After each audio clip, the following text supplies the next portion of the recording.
Continuamos nuestra entrevista aquí en el Estrado del Abogado del Diablo con el doctor Enrique Salas Romer. Qué interesante, doctor. Usted nos está diciendo, fíjese, una cosa es lo real y otra cosa es lo ideal. Y dentro de lo ideal nos dice, yo pienso que en Venezuela haría falta un gobierno colegiado transicional. Después nos comenta que por allí van las vías y las rutas para controlar el territorio, que además exige de algunos movimientos, vamos a llamarlo también transitorios, como cambio de capital para evitar la vulnerabilidad del centro de gobierno de una ciudad compleja como Caracas. Y nos asoma en el segmento anterior, en el marco de lo que es ya el análisis global, que Estados Unidos podría estar planteándose específicamente con Venezuela. Bueno, cómo entra y cómo sale, eso es muy importante porque, bueno, está dispuesto eventualmente a defender su territorio a través de, habíamos dicho, esto que está en pleno desarrollo, ¿no? Que es la diplomacia coercitiva de fuerza. Pero necesitamos de la presencia en Estados Unidos al tiempo que esto ocurra para darle gobernabilidad y sostenibilidad a la transición, ¿o es un tema nuestro estrictamente? El tema de la presencia de Estados Unidos lo tenemos en el Plan Colombia, negociado por Andrés Pastrana y aprovechado por Uribe. 7 bases aéreas tenía Estados Unidos, posiciones en las 7 bases aéreas. En el Putumayo, al sur, tenía una base de operaciones muy amplia, de donde despegaban aviones con capacidad para detectar los movimientos guerrilleros con rayos infrarrojos. Habían aviones que despegaban, y lo vio una persona, la esposa de un embajador, que me confió esto, porque ella fue personalmente allí, aviones que despegaban y desaparecían al pasarse. Eso ocurrió en plena democracia en Colombia, de manera que se trata de un pedimento que hace un presidente electo, y puede perfectamente hacerlo el Mundo González Urrutia una vez asumido el poder. Pero eso no quiere decir que el control del territorio total va a quedar en manos de Estados Unidos. Era un fase de apoyo frente a un movimiento guerrillero que estaba perfectamente definido. Nosotros tenemos una cosa mucho más compleja. Y además no tenemos instituciones, no tenemos una Corte Suprema de Justicia, no tenemos un Parlamento, no tenemos una Fuerza Armada bien estructurada, todo lo contrario.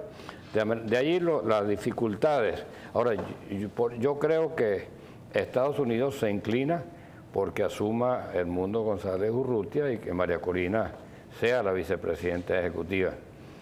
Pienso, sin embargo, desde el punto de vista teórico, que María Corina, como factor de unidad del país, debería mantenerse por encima de todas las cosas hasta que llegue el momento en que pueda ella realmente servirle de fuente de inspiración para el redespegue del país. Pero, mira, nosotros no tenemos el poder en las manos para definir las realidades.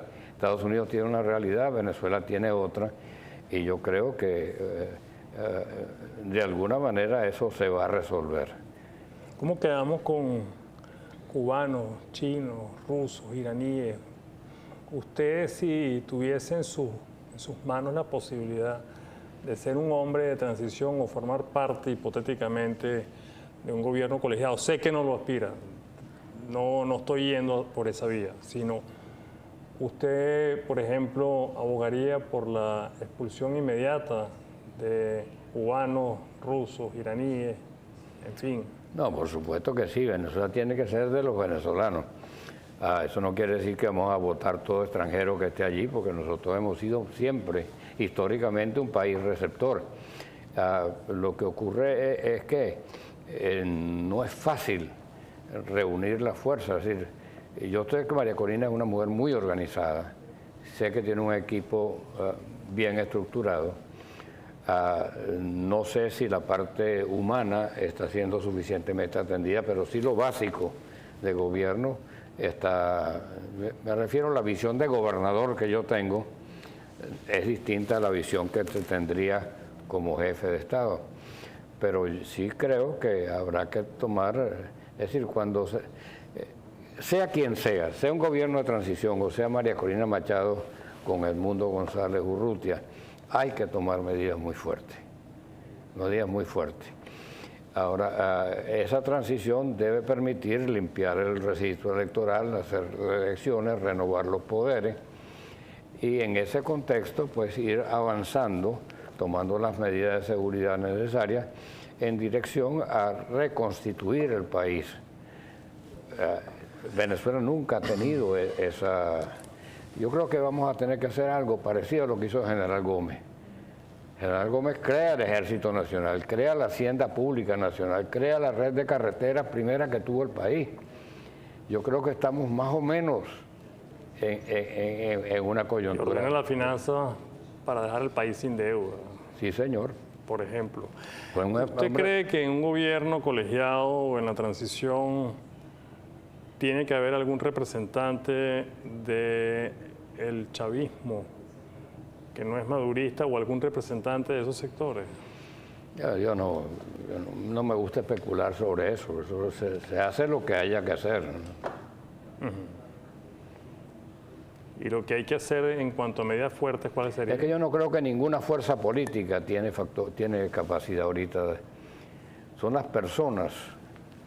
Claro, usted habla de despartidizar el Estado. Despartidizar el Estado, pero cuando estamos hablando de una junta de gobierno, que no tengo idea de cómo podría ser esa junta de transición.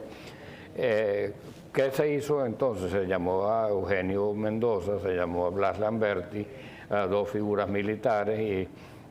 En fin, esa composición no estuvo basada en una repartición partidista y yo creo que en este caso tampoco. Tiene que ser figuras de absoluta credibilidad. Sí, es como que anteponer un poco el rescate de la condición ciudadana por encima de todo. Los partidos hoy en día no valen nada. Realmente vamos hacia... Mira, solamente, no sé si tenemos tiempo, pero pensar en que muy pronto tu casa va a ser, tú podrás convertir tu casa en un producto vendible y que distintas personas pueden comprar un token que será una parte de tu casa, como si fueran accionistas de esa propiedad. Porque hacia allá va la economía mundial en este momento, una celeridad que todavía no alcanzamos a comprender. Si nos damos cuenta de que el mundo está evolucionando a una velocidad tan rápida, anticipar qué es lo que hay que hacer es extremadamente difícil. Pero sí es importante darse cuenta de que las corrientes internacionales se mueven ahora para defender las naciones frente al embate que supone contra la soberanía, que supone la presencia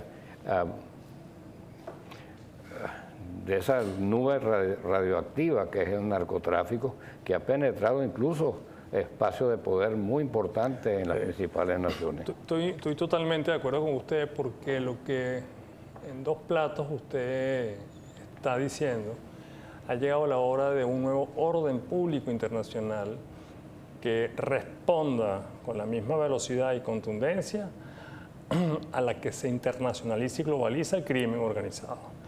Y esto cambia por concepto el concepto de soberanía. En el próximo segmento, ya en el cierre, no quiero hacer un editorial, sino que esta conversación se nos ha ido muy rápido, mi querido gobernador. Hay un tema muy importante que es el regreso a casa de casi 9 millones de venezolanos, más de 9 millones de venezolanos. Quisiera que habláramos un poco de ese regreso a casa que aparentemente está en ciernes. Está aquí con nosotros en el estrado Enrique Salas Romer, quien podría formar parte de una junta de gobierno en la transición venezolana, pero ya venimos para hablar sobre todo esto.